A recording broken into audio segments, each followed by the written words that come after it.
13th. Visit fallforbook.org or download the free app to get the schedule.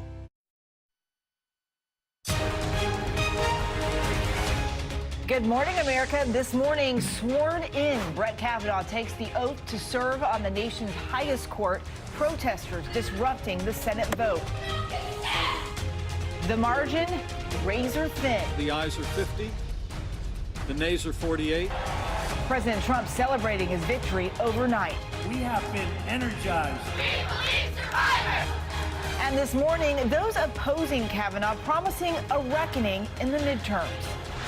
Melania speaks out, the First Lady opening up for the first time about her opinion of Justice Brett Kavanaugh and her thoughts on the president's tweets. You ever told him to put his phone down?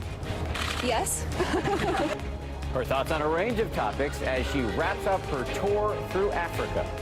Tropical threat, the strengthening storm taking aim at the Gulf with high winds and heavy rain. Our weather team tracking the danger.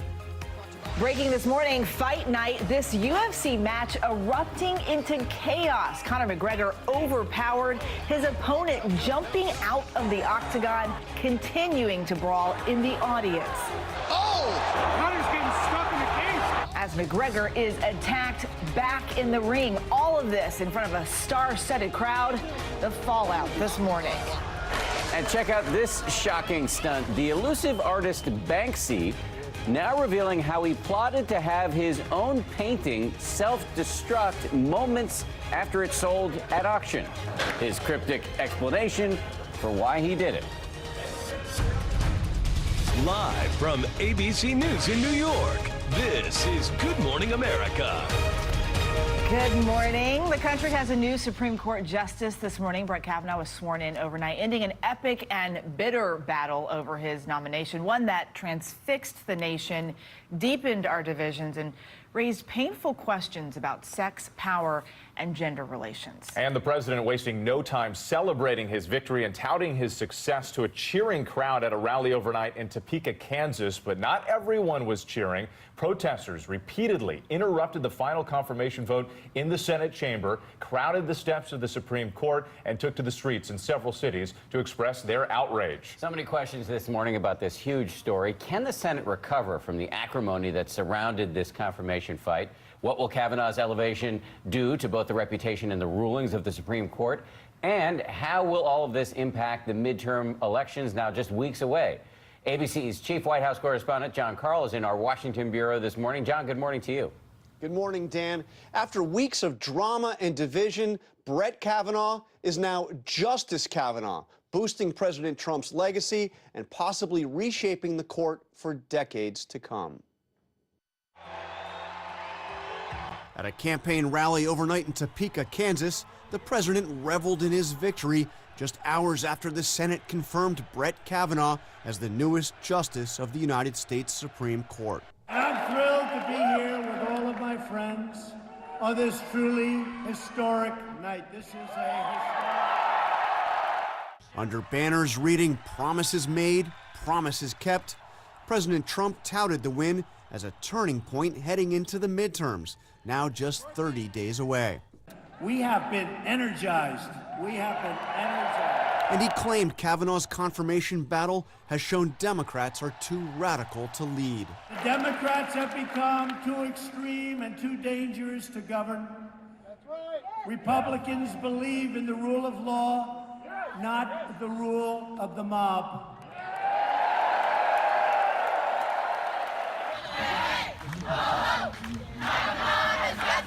But this was a victory that divided the nation. Before and after the vote, protesters flooded the Capitol. The protesters crossed a police line, amassing on the Supreme Court's sprawling front steps. They chanted support for sexual assault survivors and promised a reckoning for Republicans in the midterms. Not long after he was confirmed, Brett Kavanaugh whisked past the protesters and into the Supreme Court in a line of black SUVs, where he was sworn in late Saturday by Chief Justice John Roberts, and the man he'll replace, retired Justice Anthony Kennedy. Kavanaugh's controversial confirmation became certain after Republican Senator Susan Collins said that she would support him on Friday. But Senate Democrats voiced their opposition and their frustration until the final vote. President Trump's nomination of Brett Kavanaugh to the United States Supreme Court has been one of the saddest moments in the history of the Senate. That sentiment was echoed by protesters in the Senate gallery, who repeatedly interrupted the proceedings. Sergeant at Arms will restore order in the gallery. But by 4 o'clock in the afternoon, Vice President Mike Pence announced Kavanaugh's confirmation. On this vote, the ayes are 50, the nays are 48. The nomination of Brett M. Kavanaugh of Maryland to be an Associate Justice of the Supreme Court of the United States is confirmed.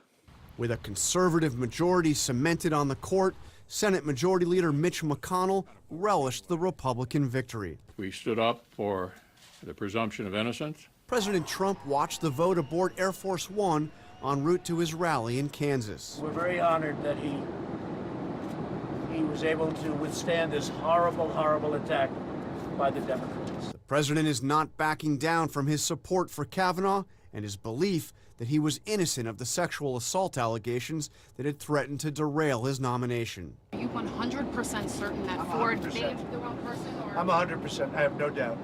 As he was sworn in last night by Justice Roberts and former Justice Kennedy, several of the other justices were on hand, including Ruth Bader Ginsburg and Elena Kagan.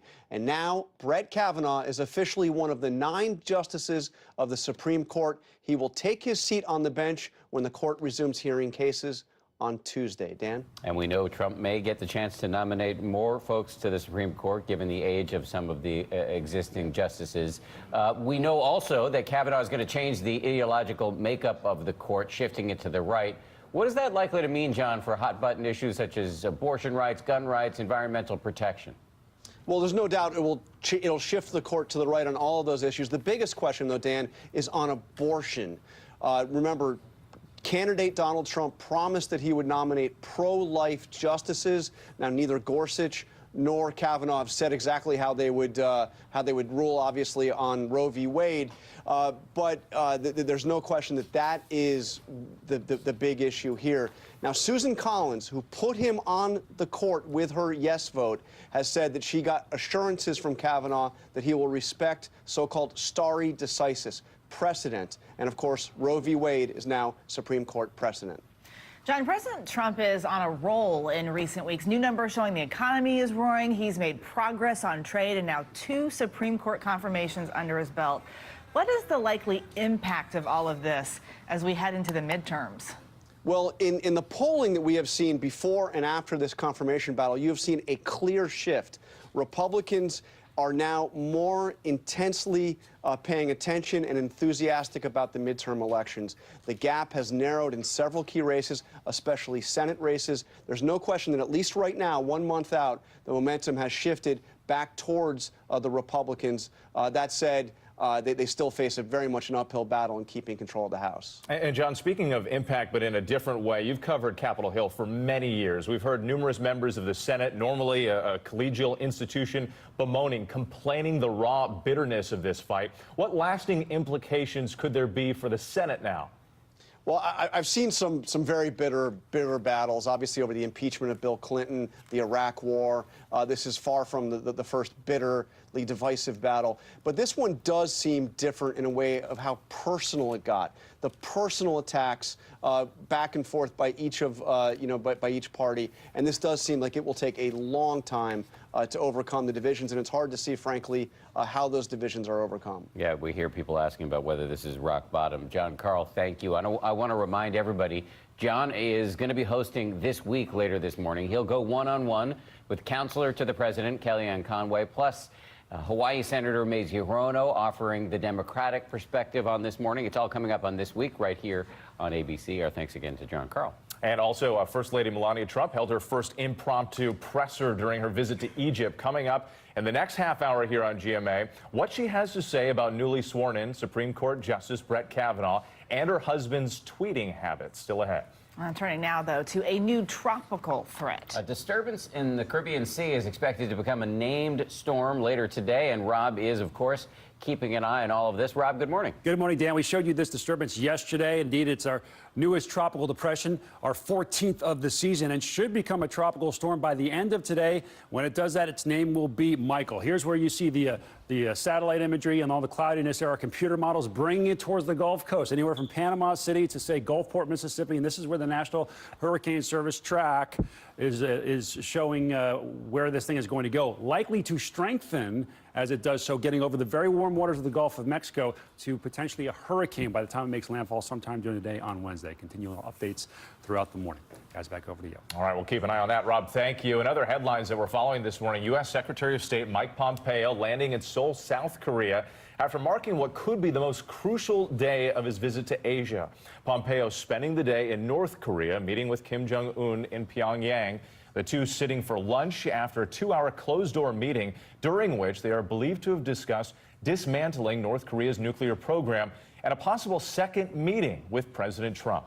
Also overseas in Rome, Pope Francis ordering a thorough investigation of Vatican documents related to former U.S. Cardinal Theodore McCarrick, who resigned in July amid sexual abuse allegations. Now, the Vatican saying it will eventually release its findings, but not addressing allegations that Pope Francis was told about McCarrick's alleged abuse 5 years ago and did nothing about it. And in the Caribbean, a magnitude 5.9 earthquake rocking the northwest region of Haiti on Saturday. State officials say at least 11 people have been found dead, dozens injured. That quake hit just after 8 p.m.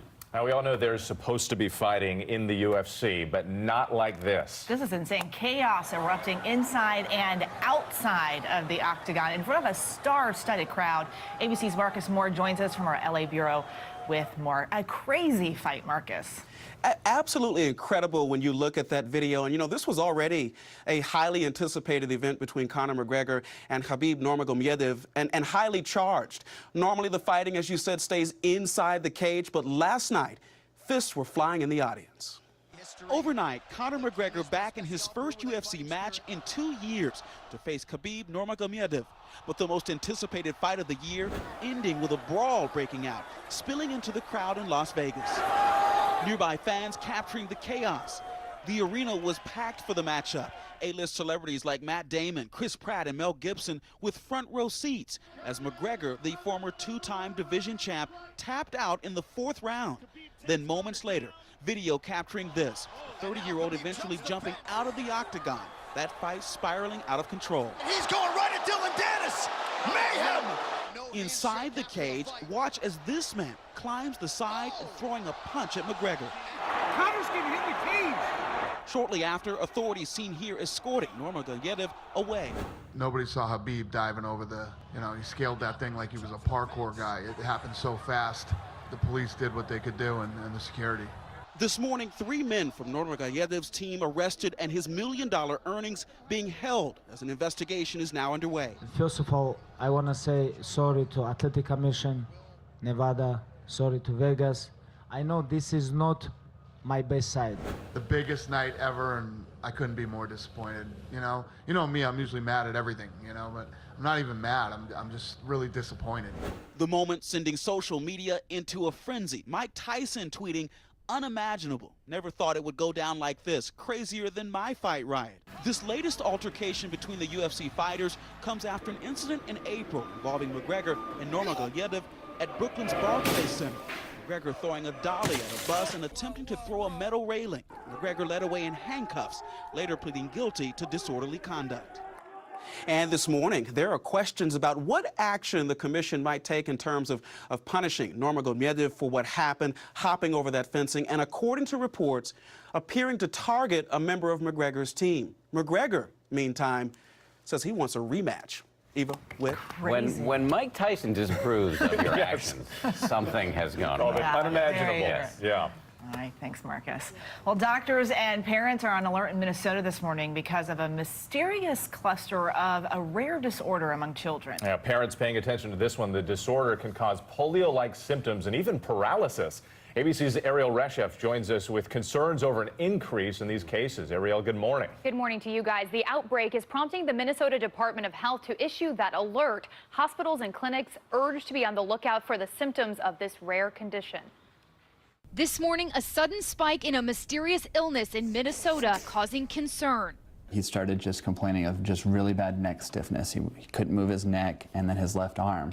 7-year-old Quentin Hill diagnosed with acute flaccid myelitis, or AFM. We didn't think much of it at first, but a couple hours into not being able to move his arm, we started getting more concerned. The Minnesota Department of Health sees 0 to 1 cases of AFM per year on average. The state now reporting 6 children diagnosed since September. It starts off with a cold, cough, runny nose, congestion, and then before you know it, you have weakness and paralysis of your arms and your legs. The CDC says AFM presents like polio or West Nile. Symptoms include weakness, loss of muscle tone, facial droop, difficulty swallowing, slurred speech, and in severe cases, paralysis. We don't know what causes this. We suspect that it could be caused from a virus. 362 cases of AFM recorded in the U.S. over the last 4 years. In 2016, Seattle Children's Hospital reported a similar rash of cases in kids younger than 14. That outbreak claiming the life of 6-year-old Daniel Ramirez.